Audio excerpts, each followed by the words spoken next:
पढ़ेंगे kinetic energy of rotating body, kinetic energy of rotating body, यानी घूर्णन करती हुई वस्तु की गतिज ऊर्जा के लिए सूत्र हम निगमित इसमें करेंगे। तो देखो, अगर कोई वस्तु घूर्णन नहीं कर रही है, कोई वस्तु घूर्णन नहीं कर रही है, रोटेट नहीं कर रही है, तो उसकी गतिज ऊर्जा का सूत्र आपके पास पता है, ये इज इक्वल टू क्या होता है, half M V square, half M V square, यही होता है। लेकिन अगर कोई वस्तु रोटेट कर रही है, अगर उसकी मैं गतिज ऊर्जा निकालूं इस एनालॉजी से, हमें पता है 1/2 तो 1/2 रहता है। अब जो अगर कोई वस्तु रोटेट कर रही है, तो ये m को वहां रोटेटिंग करने वाली ऑब्जेक्ट के लिए क्या लेते हैं, इसको आई लेते हैं, दैट इज जड़त्व आघूर्ण, मोमेंट ऑफ इनर्शिया, आई लेंगे, ठीक है। v की जगह वहां क्या आ जाए, रोटेट कर रही है, तो वहां पर ये तो लीनियर वेलोसिटी है, रेखीय वेग है, तो वहां पर कोणीय वेग आ जाता है, दैट इज ओमेगा, तो ओमेगा स्क्वायर। इस ये सूत्र होता है किसी घूर्णन करती हुई वस्तु की, रोटेट करती हुई कोई ऑब्जेक्ट है, उसके काइनेटिक एनर्जी में गतिज ऊर्जा का सूत्र, ठीक है। तो आप इसको निगमित करते हैं, लेट्स प्रूव इट। तो अगर इसका आप प्रूफ देखें, सपोज माना हमारे पास एक बॉडी है, रोटेटिंग बॉडी, ठीक है, घूम रही है, इसको मैंने यहां पर फिक्स किया है, इसके अराउंड ऐसे ऐसे घूम रही है, ठीक है। इसके हमें गतिज ऊर्जा यानी काइनेटिक एनर्जी निकालनी है। सपोज मैं यहां पर इससे, ये सपोज मैंने r1 डिस्टेंस पे एक पार्टिकल ले रहा हूं यहां पर, जो कि m1 पार्टिकल है। कितना पार्टिकल है, m1, ठीक है। जब ये रोटेट कर रही है, तो इसकी लीनियर वेलोसिटी यानी रेखीय वेग क्या होगा, इसका इस डायरेक्शन में होगा, क्योंकि ऐसे घूम रही है, तो यहाँ को सपोज इसका लीनियर वेलोसिटी v1 है, ठीक है। सपोज यहाँ पर ऐसी r2 डिस्टेंस पर एक पार्टिकल और ले रहा हूं मैं, पार्टिकल है मेरा m2, ठीक है। ये पूरा रोटेट कर रही है, तो इसका लीनियर वेलोसिटी इस डायरेक्शन में होगा, ये सपोज ये इसकी लीनियर वेलोसिटी v2। तो इस प्रकार देखें, m1 पार्टिकल की अगर काइनेटिक एनर्जी निकालें, हम m1 कण की काइनेटिक एनर्जी निकालें, तो हो जाएगा ke इज इक्वल टू क्या हो जाएगा, हाफ m1 v1 स्क्वायर। ऐसे ही बहुत सारे पार्टिकल होंगे, सभी पार्टिकल्स की काइनेटिक एनर्जी अलग अलग होगी, है ना। तो अगर हम total kinetic energy of the body निकालेंगे, तो काइनेटिक एनर्जी सबकी निकालने के लिए हम क्या करेंगे, सबकी काइनेटिक एनर्जी जो अलग अलग निकली है उस सबको हम जोड़ देंगे, ऐड कर देंगे, क्योंकि काइनेटिक एनर्जी की स्केलर क्वांटिटी है, तो हम इसको ऐड कर सकते हैं, ठीक है। तो ये पहली बॉडी की काइनेटिक एनर्जी निकली, हम टोटल काइनेटिक एनर्जी निकालेंगे, गतिज ऊर्जा, तो हाफ m1 v1 स्क्वायर पहले पार्टिकल का, ये पूरी बॉडी है, बहुत सारी पार्टिकल है इसमें, एक पार्टिकल की नहीं, ऐसी दूसरी पार्टिकल की भी निकलेगी, तो सबको हम ऐड कर देंगे, ठीक है। तो दूसरे पार्टिकल की kinetic energy suppose half m2 v2 square. ऐसे ही सपोज बहुत सारे पार्टिकल हैं, n पार्टिकल ले लो, तो half mn vn square, n particle की काइनेटिक एनर्जी हो गई। अब देखो, तो ke इज इक्वल, हमें एक फॉर्मूला पता है बच्चों, फॉर्मूला ये है, v काइनेटिक यानी लीनियर वेलोसिटी और एंगुलर वेलोसिटी, कोणीय वेग और रेखीय वेग में संबंध मालूम है, v इज इक्वल टू होता है r ओमेगा, होता नहीं होता है, r ओमेगा। v तो चेंज होता रहता है, यानी वेलोसिटी हर पार्टिकल की जो लीनियर वेलोसिटी होगी वो अलग अलग होगी, बट जो एंगुलर वेलोसिटी ओमेगा होगा वो ओमेगा 1 ओमेगा 2 नहीं होगा। ये ऑब्जेक्ट पूरा घूम रहा है, इसके हर पार्टिकल की जो एंगुलर वेलोसिटी होगी, ओमेगा जो कोणीय वेग होगा, वो एक ही जैसा होगा। इसका m1 v1 है, तो इसका m1 का जो कोणीय वेग होगा वो ओमेगा ही रहेगा, m2 का भी ओमेगा ही रहेगा, ठीक है। तो यहां पर मैं v की जगह में r ओमेगा लिखना चाह रहा हूं, तो लिखेंगे हम, ये हो जाएगा हाफ m1 v1 की जगह हम r1, क्योंकि डिस्टेंस तो r1 है, तो क्या हो जाएगा r1 स्क्वायर ओमेगा स्क्वायर, ठीक है। ऐसे सेकेंड पार्टिकल का निकालेंगे तो कितना हो जाएगा, हाफ m2 v2 की जगह क्या लिखेंगे, r2 ओमेगा स्क्वायर, ओमेगा एक ही रहेगा, r2 square omega square dead ऐसी n पार्टिकल हमने ले लिए, ठीक है। अब मैं क्या कर रहा हूं, देखो बच्चों, तो kinetic energy of n particle half देखो ओमेगा स्क्वायर सब में से कॉमन आ जाएगा, तो आप लिख सकते हैं हाफ ओमेगा स्क्वायर कॉमन, अंदर क्या बचा यहाँ पे, m1 r1 square plus m2 r2 square plus dot dot, suppose n particle है तो mn rn स्क्वायर, ये बच गए अंदर।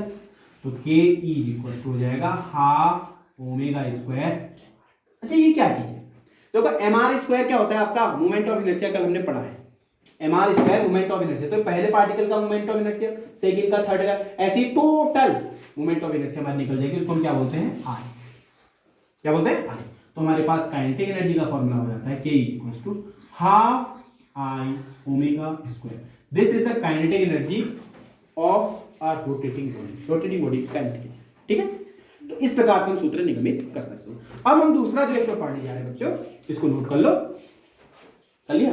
ओके, तो देखो अब हम जो करेंगे टॉर्क यानी वर्क डन बाय टॉर्क, इसको मैं बता रहा हूं, समझा रहा हूं। ठीक है, तो देखो अब कैसे इसमें आगे हम बढ़ेंगे, जरा अच्छे से देखो इसमें आप देखो। अब work done by torque, work done by torque, तो देखो जब कोई ऑब्जेक्ट रोटेट नहीं कर रहा है तो उसको जो फोर्स लगता है, उस फोर्स द्वारा, उस बल द्वारा, रोटेट नहीं कर रहा है, घूम नहीं रहा है, तो उस बल के द्वारा उस बॉडी पर जो पूरा कार्य किया गया कार्य होगा, मीन्स वर्क डन जो होगा, वो W इज इक्वल टू होता है इंटीग्रेशन एफ डी एस।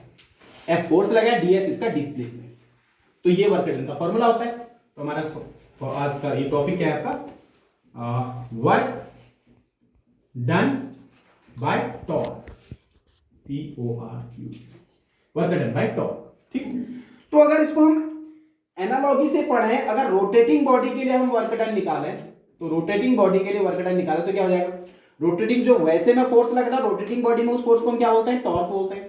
तो इसीलिए आ जाएगा आपका टाउ, और ds वैसे डिस्प्लेसमेंट ds होता है, तो रोटेटिंग में डिस्प्लेसमेंट क्या बोलते हैं, angular displacement means theta, d theta बोलते हैं, कोणीय विस्थापन। तो W is equals to integral tau d theta. तो ये फॉर्मूला हमारा निगमित हमें करना है। लेट्स प्रूव इट, इसको प्रूव करते हैं। तो देखो सेम, सपोज ये आपकी एक रोटेटिंग बॉडी है, यहां पर इसको हमने क्या किया, फिक्स किया है। ठीक है, अब देखो सपोज मैं मानता हूं कि इससे मैंने ये r डिस्टेंस पे यहां पर मैंने एक पार्टिकल लिया है, इसको मैं क्या कर रहा हूं, इसको मैंने एक फोर्स दिया है, इस डायरेक्शन में फोर्स लगाया है, इस फोर्स से बॉडी क्या कर रही है, रोटेट कर रही है। तो फोर्स लगाया तो एक छोटा सा इसमें डिस्प्लेसमेंट ले रहा हूं मैं, छोटा सा, सपोज मैंने इतना डिस्प्लेसमेंट लिया, इसको मैंने क्या बोला, इस डिस्प्लेसमेंट को मैंने क्या बोला, छोटा सा, इसको मैं बोल रहा हूं ds, ये जो डिस्प्लेसमेंट यहां से यहां तक, अब छोटा सा है ना, वैसे तो बॉडी गोल गोल घूम रही है, इतना छोटा को आप सीधा सा मान सकते हैं, तो this is the linear displacement ds। ठीक है, तो यहां से ये पार्टिकल यहां से यहां पहुंच गया, तो इसका जो कोणीय विस्थापन आया, जो एंगुलर डिस्प्लेसमेंट आया, वो ये कहलाएगा, ये है एंगुलर डिस्प्लेसमेंट। सपोज ये क्या मान लिया हमने, d थीटा मान लिया, छोटे से। ठीक, और जो ये फोर्स इस डायरेक्शन में डिस्प्लेसमेंट और द डिस्प्लेसमेंट फोर्स जो यहां पर एंगल बना रहा है, इस एंगल को मैं मान ले रहा हूं अल्फा। ठीक है, क्या मान ले रहा हूं मैं, अल्फा। ठीक है, तो देख वर्क डन इक्वल्स टू क्या होता है, अगर हम यहां पे ये छोटा सा वर्क डन d, देखो जो d w निकाल, तो dw बराबर जो फोर्स लगा है, अब डिस्प्लेसमेंट इस डायरेक्शन में हो रहा है, तो इस फोर्स का ये वाला कंपोनेंट हम लेंगे, जो कि क्या है, f cos अल्फा होगा, क्योंकि जहां को एंगल होता है वहां cos अल्फा होता है, तो f cos अल्फा इसका इस डायरेक्शन का कंपोनेंट हो जाएगा, तो ये हो जाएगा f cos अल्फा, ये तो फोर्स होगा, इनटू डिस्प्लेसमेंट, डिस्प्लेसमेंट कितना हुआ है, ds होगा, तो ये इसका वर्क डन, ये पार्टिकल पर इस फोर्स द्वारा इतना वर्क डन होगा। बात समझ में आ गई आपकी? ओके, अब अगर हम यहां पर टोटल वर्क डन निकालें, दैट इज W, तो हमें क्या करना पड़ेगा, इसका इंटीग्रेट करना पड़ेगा, तो it will B f cos alpha ds। बात समझ में आ गई? अब बच्चों हमें पता है, आपने भी पढ़ा होगा, एंगल इज इक्वल टू, जैसे आपको d थीटा निकालना है, तो क्या होता है, d theta is equal to ds upon r, पढ़ा होगा। ये रेखीय विस्थापन और कोणीय विस्थापन में यानी linear displacement and angular displacement relation है, तो d theta is equal to ds upon r, तो ds की जगह हम क्या लिख सकते हैं, यहाँ पर r d थीटा लिख सकते हैं, तो it will be w is equal to f cos alpha into d theta, sorry r d theta, ds की जगह क्या लिख सकते हैं, r d थीटा, तो ये होगा r d थीटा। क्लियर है? तो यहां से आपका w इक्वल टू बन जाएगा, क्या बन जाएगा, अब मैं आपको बताऊं f cos अल्फा क्या है, ये f और f cos अल्फा, ये जो r जो यहां से आपकी जो रेडियस है, इससे कितना एंगल बना रहा है, 90 डिग्री का एंगल, इस डायरेक्शन में आपका f cos अल्फा होगा, यानी f cos अल्फा, यानी आपने फोर्स का कौन सा कंपोनेंट लिया, परपेंडिकुलर कंपोनेंट लिया, तो आप कह सकते हैं this is the perpendicular component of force.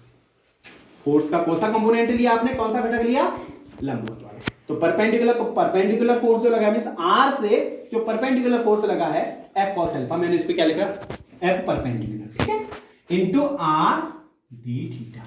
तो डब्ल्यू इज इक्वल टू हो जाएगा बच्चों, अब एक फोर्स का परपेंडिकुलर कंपोनेंट इनटू आर, इसी को हम बोलते हैं टॉर्क।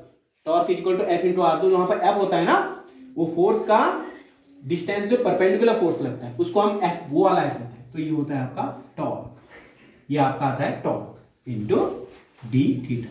तो ये है total work done by torque, total work done by torque, यानी टॉर्क के द्वारा, बल आघूर्ण के द्वारा किया गया कार्य हमें प्रूफ करना था, हमने प्रूफ कर दिया। ठीक है बच्चों, तो नोट कर लीजिए इसको।